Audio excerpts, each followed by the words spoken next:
People talk about how the Republican Party has become the party of Donald Trump, but I think really it's the party of John Bolton. More than anyone, Bolton is a perfectly representative figure of the modern Republican Party, indeed of the conservative movement. He served in prominent positions in the last two Republican administrations. He's a vicious bureaucratic infighter. He's duplicitous, untrustworthy, extremely militaristic. He's never been held accountable for all the terrible things he's done in his long public career, and there are many. He's a completely morally odious individual you would not want in your organization or anywhere around you, and yet he is, of course, also a Fox News contributor and at the highest levels of Republican policymaking. Because that's the way the Republican Party and the conservative movement are now. Maybe you remember that Bolton was one of the people that broke up the White House Pandemic Response Unit. He also advocated strenuously for a totally unjustified war in Iraq that killed hundreds of thousands of people. John Bolton could spend the rest of his life like Lady Macbeth trying to wash the blood off his hands, and it would be there still. And as a testament to just how remarkably cretinous this man is, remember last fall when all the evidence was coming out about the president manipulating American foreign policy in an egregiously corrupt manner, abusing his power to dig up dirt on his political opponent, to get a foreign nation to interfere in our elections. And there was a ton of evidence, a lot of it, that John Bolton knew all about it. His deputy, Fiona Hill, testified before Congress that Bolton called the whole Ukraine affair a drug deal. But rather than answer the call to testify about what he knew under oath in front of the House and the American people in the midst of an impeachment proceeding, Bolton fought against testifying. Instead, he shared his thoughts in a private speech to some rich bankers who paid him for it.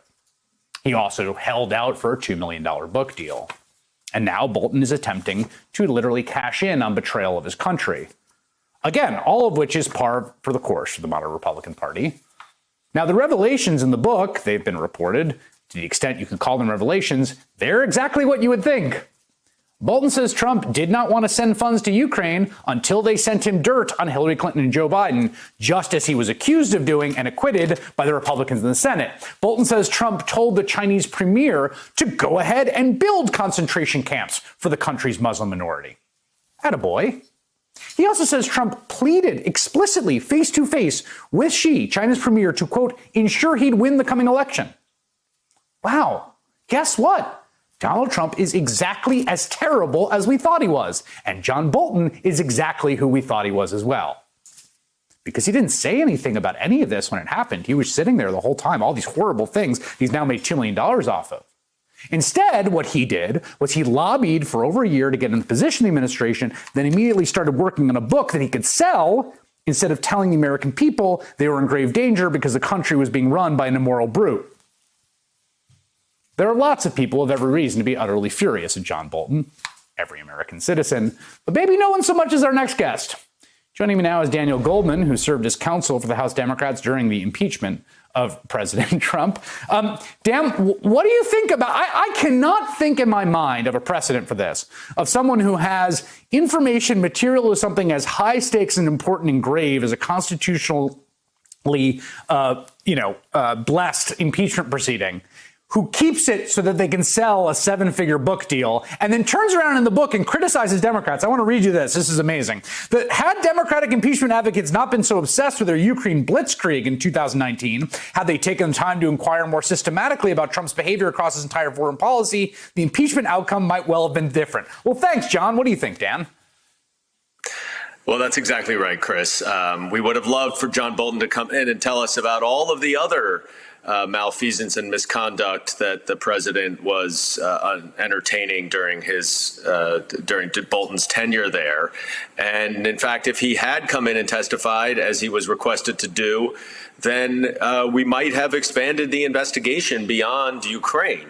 At the end of the day, he chose not to testify. There's no legal reason why he could not testify if he was then going to reveal the same information in a book. The only reason, I guess, are dollar signs. He's certainly no patriot. But the thing that is so striking about what we're reading about this book, and we still have to read the whole thing, is how consistent it is with the case that we built. Bolton not only confirms exactly what all of his lower level employees in the National Security Council and elsewhere are in the government confirmed about Trump abusing his power to essentially extort Ukraine in order to help him with the election, but it was truly what Trump's foreign policy was. It was a foreign policy designed to help with his reelection. And that is remarkable when you see it as it relates, as you just cited, to China. There's some discussion about how he wanted to overturn U.S. charges against a large Turkish bank to help Erdogan in Turkey. I mean, we'll have to read the book if people are going to, or at least read the reporting about it to see what else there was. But it is a truly remarkable picture of a president whose sole purpose is to use his power to get himself reelected. Yeah, I mean, it was always clear, I mean, to me at least, that the Ukraine was one sliver of what was clearly a broader pattern of behavior. But the idea that he says to Premier Xi, essentially, I need you to help me win, so let's bang out this trade deal. You got to start buying our farmers soy again, that everything is instrumental. And that, of course, we've also seen in the way that he's handled COVID, which is that he, in the beginning, didn't worry about the pandemic. He didn't worry about Americans getting sick and dying. He worried about how it would affect the stock market and therefore his reelection. Every single thing is instrumental, which is precisely the core of the case that was offered by the people that you worked for. No, that's exactly right. I mean, Adam Schiff said it best, which is, you can't trust Donald Trump to do what's right for the country. You can only trust him to do what's right for himself. And COVID has laid it bare in a way that is perhaps a little bit more easy to understand than Ukraine.